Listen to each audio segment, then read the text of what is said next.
Gawa tayo mga kabutil. Nagbuba tayo ng ginawa nating gate. Ayan.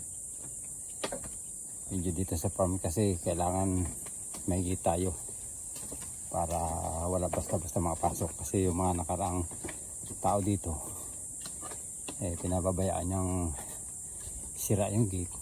Kaya nangyayari kung sino-sino na pumapasok, tapos nasisira itong daanan. Ang problema, hindi naman marunong gumawa. Kung gumawa man ay kung kailan gusto, kaya naman putas na. Ito nirepair ko ngayon kahapon, yung mga gabay, yung mga hawakan po ba, ganito. Ay, nakita nyo mga bago na. Kasi siyempre wala na pong tao dito kundi tayo na lang.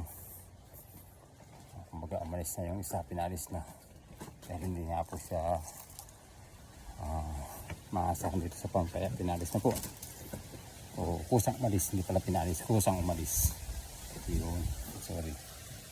Kaya nangyayari, ako po ngayon ang gumagawa ngayon para unahin ko muna yung gate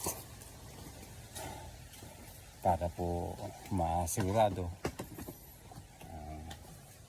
hindi basta-basta makapasok. Kung gusto mong pumasok siguro mahihiya kasi may gate na. Kasi dati-rati yun bukas. Yan. Laging bukas. Kaya kasi sino na po pumapasok. At the same time, siyempre kung man ang nakikita dito sa loob makukuha, baka may mawala na po o kaya kunin. Yun.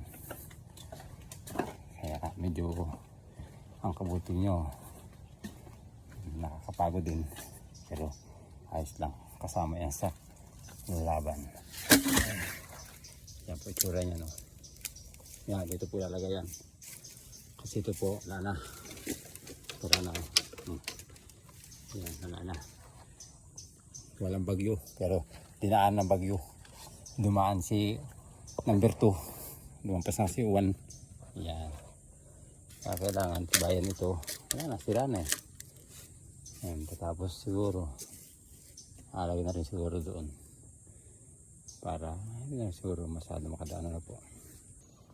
Kung mapunta ka ng trabaho o laban, yan, kargado. Kargado ang laban. Yan, pasan-pasan lahat.